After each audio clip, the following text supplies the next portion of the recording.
book of Judges is the second book in the Deuteronomistic history, and it contains the history of Israel in the land of Canaan before Israel had kings. It was written during the time of the kings and is presented as a downward spiral, with an outlook on Israel's entry into the Promised Land that is quite different than the book of Joshua. Judges can be divided into 4 parts. We have the Unfinished Conquest in chapter 1 verse 1 through chapter 2 verse 5, a succession of Judges in chapter 2 verse 6 through chapter 12 verse 15, Samson the lone hero in chapter 13 verse 1 through chapter 16 verse 31, and tales of disorder, infidelity, and chaos in chapter 17 verse 1 through chapter 21 verse 25. We'll be looking at those first 2 sections today. Some of the themes of the book include leadership, as seen with Deborah, who holds court. Also, the other major judges are seen as deliverers of the people, while the minor judges usually govern in times of peace. Kingship is at first seen as negative because God should be Israel's king, but later kingship is seen as a good thing in light of the disasters Israel experienced without one. Another theme is the Spirit of the Lord.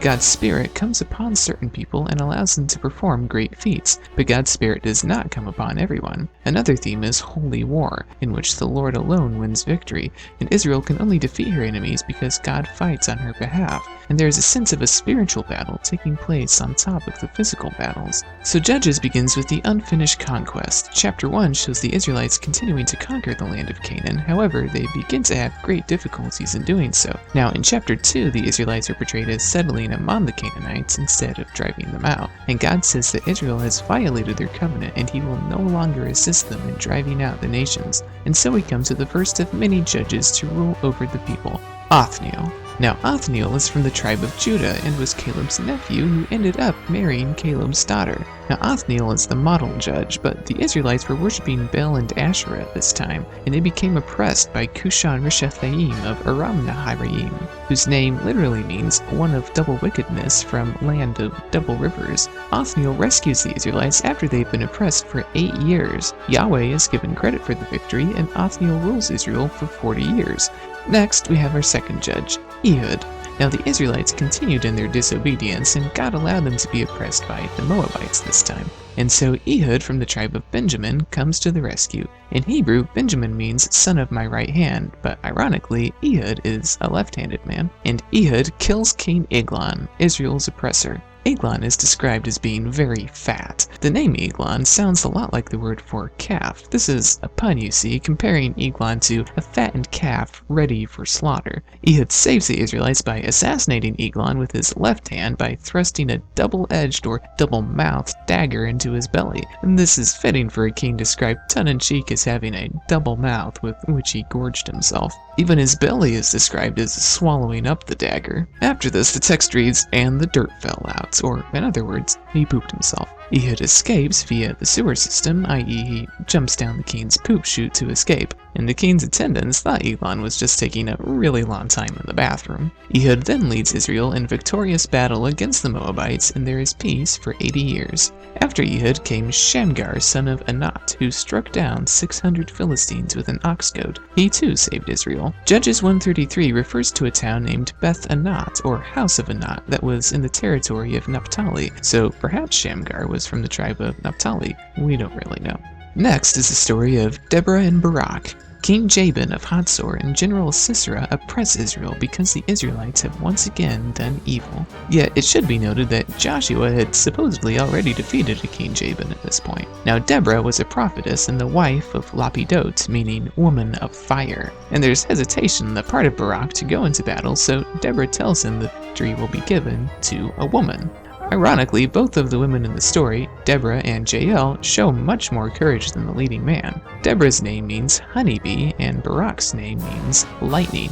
Yet in the story, honeybee is brave and lightning is a chicken. God throws Sisera's army into a panic near the Kishon River, and Sisera flees the battle. Sisera seeks refuge in the tent of Jael. Now, Jael's husband is the Kenite, a people known for their violence. However, Jael's name is Hebrew and means Yahweh is God. Sisera means snake, and so Jael gives Sisera some milk to drink, and he falls asleep in her tent, and while he's sleeping, Jael takes a tent peg and drives it right through Sisera's head, or his temple. Now, the word used here as temple is in Hebrew baragato, which is related to Barak. When Jael crushes Sisera's temple, she also crushes Barak with embarrassment, because a woman had to do what he had failed to do. At this point, the text breaks into the Song of Deborah, which is thought to be the oldest section of the book of Judges. In this song, Deborah praises God for giving them victory in battle. She also praises Jael, the wife of Heber the Kenite, for her violence against Sisera. The song also records some interesting details of the battle, such as that God had sent giant hailstones upon the armies of King Jabin and General Sisera. The song also provides us with a look at what Sisera's own mother might have thought about his violent death. The text also says that there are 40 years of peace after the successful battle. Next up, Gideon.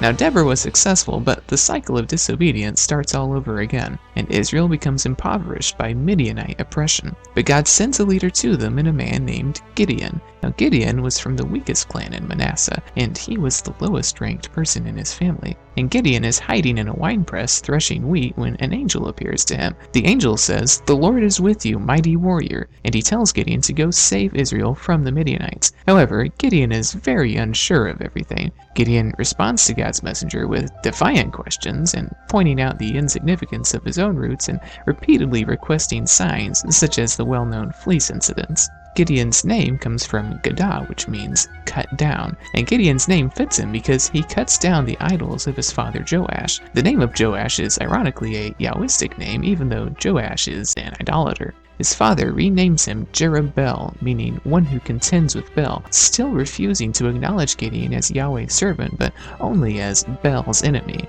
And God tests Gideon by reducing the size of his army. The people who are afraid are told to go home. The people who get down on their knees to drink water instead of lapping it with their tongues are also told to go home. Until finally, Gideon's army is reduced from 32,000 to just 300 men, and Gideon is only reassured of victory after listening to a Midianite conversation instead of listening to God. And the army uses trumpets and water pitchers to create noise confusion at night surrounding the Midianite camp, and the Midianites panic and slaughter themselves, and so Gideon is victorious in battle. And the people cry out, "The sword of the Lord and of Gideon." But Gideon gets trigger happy and wipes out several other groups of people along with the Midianite army. The people try to make Gideon king, but he refuses, insisting that God is Israel's king, and he rules as judge for 40 years. Over time, the quality of Gideon's leadership becomes less and less. There is still idolatry in the land, and Gideon even makes a golden ephod that the people worship, hearkening back to Aaron and the golden calf. And so Gideon begins by cutting down idols and ends by setting them up.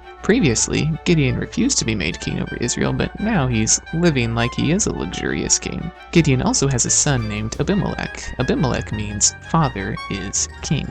Now Abimelech was the son of Gideon and his concubine, and Abimelech had 70 half-brothers who he talked into supporting his kingship cause, and he used the money they gave him to hire a bunch of thugs, and Abimelech killed all but one of his half-brothers by crushing their heads against a large stone. But Gideon's youngest son Jotham escaped by hiding, and Abimelech proclaimed himself king of Israel. But Jotham decided to resist his half-brother. He climbed to the top of Mount Gerizim and shouted a parable to the people of Shechem, the parable of the trees. The olive tree rejected kingship, the fig tree rejected kingship, the vine rejected kingship, and so the people decided to make the thorn bush king. The Shechemites got the message, and they rebelled by robbing Abimelech's allies. Later on, some guy named Gaal moves to Shechem, and he tries to get the people to follow him, but Abimelech finds out and he slaughters the rebels, and the next day Abimelech also slaughters the farmers in their fields. He then enters the city to kill everyone else. Now, the people were hiding in a temple tower, and as Abimelech is preparing to burn the tower, a woman from above drops a large millstone on his head. As he's dying, he tells his men to quickly stab him so that he won't be remembered as that guy who was killed by a woman,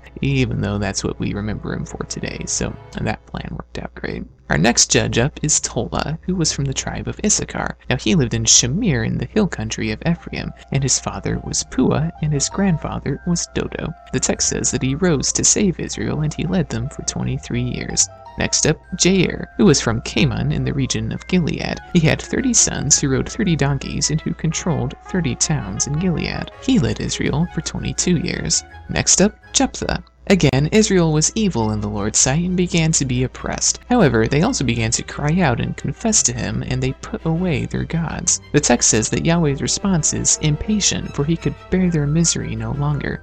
Enter Jephthah. After first rejecting him, the people then try to bring him back so that he might lead them in victory over their enemies and save everybody. Now, Jephthah is the son of a prostitute. He's referred to as the son of Gilead, which is a territory. So, in other words, nobody knew who his father was. The oppression present at this time was by the Philistines and the Ammonites, and Jephthah promises a child sacrifice to God in exchange for victory, and he ends up killing his own daughter, showing that Israel has mixed the sacred with the perverted. And so we come to the end of the first 2 sections of the book, leading to the story of Samson, the lone hero. But first, we get 3 minor judges. We have Ibzan, who was from Bethlehem in the land of Judah. He had 30 sons and 30 daughters and led Israel for 7 years. Then comes Elon, who was from Adulam in the land of Zebulun. He led Israel for 10 years. And then Abdon, who was from Pirathon in the land of Ephraim. He had 40 sons and 30 grandsons who rode on 70 donkeys. He led Israel for 8 years. And so this downward spiral of judges finally comes to the story of Samson, who we'll learn more about next time.